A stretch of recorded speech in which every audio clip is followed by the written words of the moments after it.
Hello student, आपका स्वागत है स्प्लिट स्टडी चैनल पे। तो चलिए आज का क्वेश्चन हम लोग देखते हैं और समझते हैं किस प्रकार से हम लोग सॉल्व कर सकते हैं।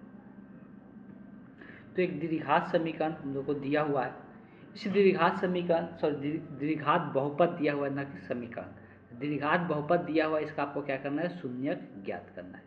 तो बेसिकली आपको पता होगा कि शून्यक ये बहुपद दिया हुआ है, ना कि द्विघात समीकरण दिया हुआ है। अगर द्विघात समीकरण दिया रहता तो हम लोग एक शून्य मूल्य निकालने का सूत्र पढ़ते हैं, x बराबर minus B plus minus root under B square minus 4ac divided by 2a। ये फार्मूला यूज कर सकते थे और वही जो x का मान आता वही मेरा क्या हो जाता, तो यह हम वहाँ पे उसका मूल्य निकल के आ जाता द्विघात अगर समीकरण दिया रहता तब। लेकिन अगर इस क्वेश्चन का बात करेंगे तो ये बहुपद दिया हुआ है। अब बहुपद में शून्य ज्ञात करना है। सबसे पहले आपको इतना समझ होना चाहिए कि अगर किसी भी द्विघात बहुपद का शून्य ज्ञात करना रहता है, इस समीकरण को किसके बराबर कर देते हैं, तो जीरो के बराबर कर देते हैं। इस समीकरण को जीरो के बराबर कर देते हैं और जो x का मान आता है वही क्या कहलाता है, द्विघात बहुपद का शून्य कहलाता है। जो भी बहुपद दिया रहेगा उसको जीरो के बराबर करके उसका क्या करते हैं, शून्य का मान हम लोग निकालते हैं। शून्य का बेसिकली मतलब होता है जिस x के मान के लिए इस बहुपद का मान क्या हो जाए, जीरो हो जाए, शून्य हो जाए, उसी को हम लोग क्या कहते हैं, शून्य कहते हैं। क्लियर है। अब इसी को हमको क्या करना है, सॉल्व करना है। मेरे पास ऑप्शन है कि इसको गुणनखंड विधि से हल करें।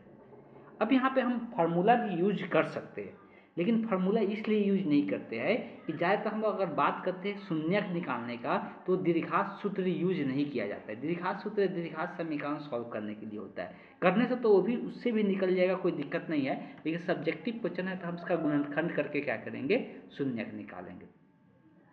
तो गुणनखंड करने का अगर तरीका का बात करते हैं तो आप पढ़े होंगे कि अगर व्यापक रूप हम लोग देखते हैं द्विघात बहुपद का तो ये होता है ax square plus b x plus c. हमको पता है इसका गुणनखंड करने के लिए ये एक्स स्क्वायर का गुणांक और सी का गुणांक को क्या करते हैं, सी जो अचर पद है दोनों को आपस में पहले गुणा कर देते हैं। तो अगर यहाँ पे बात करते हैं 4 और -3 का गुणा करेंगे तो ये कितना आएगा, -12 आएगा। -12 जो गुणा करके आता है तो इसका ऐसा दो गुणनखंड लिखते हैं जिसको जोड़ने पर ये वाला जो बीच वाला पद दिख रहा है इसका गुणांक 5√2 आना चाहिए। मतलब जोड़ने पर 5√2 आना चाहिए और ये जोड़ने पर 5√2 और गुणा करने पर -12 के बराबर आना चाहिए। तो इसको इस प्रकार से कुछ तोड़ना है। अब यहाँ पे आते हैं, ये तो पहले प्लस में हमको चाहिए और ये भी दिख रहा है कि √2 दिख रहा है। अब देखिए गुणा करेंगे तो √2 को √2 बार गुणा करेंगे तभी जाकर दो √2 खत्म होगा।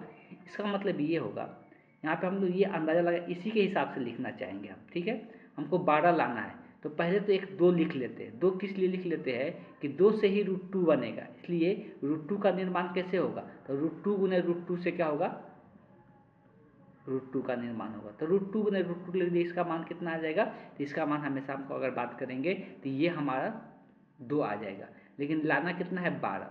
तो 2 तो आ गया, बचा कितना, तो 6 गुना के 12 6 बचा हुआ है। तो 6 को हम किस तरीका से लिख सकते हैं, तो 6 को हम लोग दो तरीका है, 6 गुने 1 लिख ले, ऐसा लिख सकते हैं। अब देखिए इसको गुना करने से 12 आएगा, लेकिन हमको -12 चाहिए तो किसी एक के आगे माइनस लगा देते हैं। मान लें कि इसी के आगे माइनस लगा दिए। अब हम इसको ऐसे लिख सकते हैं 6√2 और गुने -1 में √2 से गुना करेंगे -√2 लिख लेते हैं। अब देखिए इसको गुना करने पर -12 आएगा और इस दोनों को जोड़ने पर 5√2 के बराबर आएगा। तो ये हमको यहाँ पर पैटर्न सोचना रहता है कि कैसे इसको तोड़ेंगे। तो इसको जोड़ने पर ये बीच वाला आ जाए, गुना करने पर ये जो अचर एक्स स्क्वायर का गुणांक और जो सी था उसको गुना करने पर उसके बराबर आ जाना चाहिए। तो ये दोनों को गुना करेंगे तब -12 के बराबर आ जाएगा। तो बीच वाला पद को ऐसे ही ब्रेक कर देंगे। तो बीच वाला पद की जगह ये जो 5√2x लिखना है इसके जगह पर लिखेंगे 6√2x और फिर माइनस साइन देंगे, √2x लिखेंगे। देखिए इसको जब हम घटाएंगे तो ऑब्वियस है कि 5√2 बनेगा और ये दोनों को गुना करेंगे तो -12 आ जा रहा है, तो कोई दिक्कत नहीं है। तो 4 पद किस लिए बनाया जाता है, तो पहला जो 2 पदों में से जो भी कॉमन होगा ना उसको कॉमन करते हैं। ये पहला 2 पदों में से, ठीक है। तो पहले ये 2 पदों में जो कॉमन होगा तो देख सकते हैं 4 और 6 में 2 तक कॉमन होगा तो 2 कॉमन कर लिए। तो बचेगा कितना, यहाँ पर एगो x भी कॉमन होगा तो यहाँ पर x भी कॉमन कर लिए। बचेगा कितना, यहाँ पर 2 बचेगा इसलिए 2 कॉमन कर लिए। 2 को x था, 1 कॉमन हो गया तो एगो x बचेगा और फिर प्लस 6 में से 2 कॉमन हो गया तो 3 बचेगा। √2 तो कॉमन किए तो √2 होगा, x तो कॉमन कर चुके तो ये हट जाएगा। अब जब भी ये अगला दो पदों में से जो भी कॉमन होगा उसको कॉमन करते हैं, लेकिन ध्यान में ये रखना है कि यहाँ पे जब कॉमन करते हैं तो ये माइनस साइन जरूर कॉमन करना है। क्या करना है? माइनस साइन जरूर कॉमन करना है। जब माइनस साइन कॉमन करेंगे तो यहाँ पर माइनस साइन कॉमन कर लिया और कुछ कॉमन तो हमको दिख नहीं रहा है, तो ये लिखाएगा √2x। यहाँ पर माइनस साइन कॉमन करिए तो प्लस में क्या हो जाएगा? 3 हो जाएगा। लेकिन जब भी माइनस साइन कॉमन करते हैं तो हमेशा -1 कॉमन करते हैं, ना कि सिर्फ -1 माइनस सिर्फ कॉमन करते हैं। तो देखिए ये दोनों पद आपस में बराबर आना चाहिए, जो कि हमको दिख रहा है कि ये बराबर नहीं आ रहा। इसमें से एक काम कर सकते हैं, √2 का मतलब क्या होता है कि अब देखिए 2 को लिख सकते हैं, यहाँ पर ध्यान दीजिए, जो यहाँ पे 2 लिखा हुआ है इसके जगह पर लिख सकते हैं √2 गुना √2, और एक √2 क्या कर सकते हैं? कॉमन कर सकते हैं, तो ये इसके बराबर आ जाएगा। तो अगला स्टेप मेरा यही होने वाला है। यहाँ पर क्या करने वाले हैं कि यहाँ पे 2 तो पहले से कॉमन किए थे, √2 कॉमन कर लेते हैं, तो √2 भी कॉमन कर लेते हैं, इंटू एक्स तो कॉमन किए हुए है। तो देखिए 2 में से √2 निकल गया तो एक √2 बनेगा, तभी जाके ये दोनों फिर √2 गुना हो गया, यहाँ पर 2 होगा, और एक्स बचा तो एक्स तो रहेगा ही, और फिर प्लस में यहाँ पर √2 कॉमन हो गया तो यहाँ पर प्लस में क्या बचेगा? 3 बचेगा। तो बस हमको यही देखने को मिलेगा। और फिर -1 है, -1 के बाद जो है उसको लिख देते हैं √2x + 3 बराबर 0 हो जाएगा।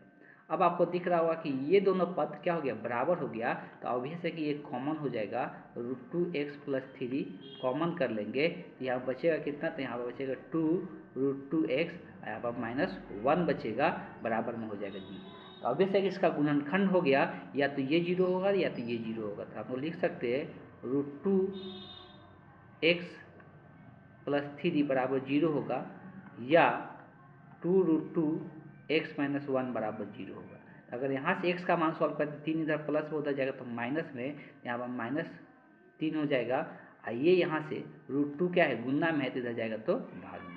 दूसरा यहाँ से x का मान देखेंगे तो ये एक इधर माइनस में था तो उधर जाएगा था प्लस में, और 2√2x के साथ गुना में था तो इधर आएगा तो भाग में। इतना तो कम से कम आपको आता ही होगा।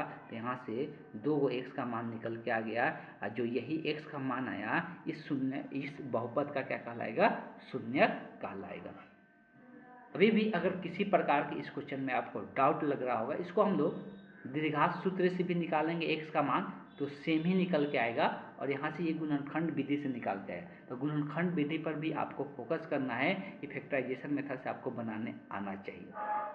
तो अगर कहीं पर किसी प्रकार कोई डाउट आ जाता है तो जरूर कमेंट बॉक्स में लिखिए, और नए क्वेश्चन के लिए मेरे दिए गए नंबर पर संपर्क कर सकते हो। वहाँ पे आप अगर क्वेश्चन भेजते हैं तो उसका सोल्यूशन आपको प्रोवाइड करा दिया जाएगा। Thank you.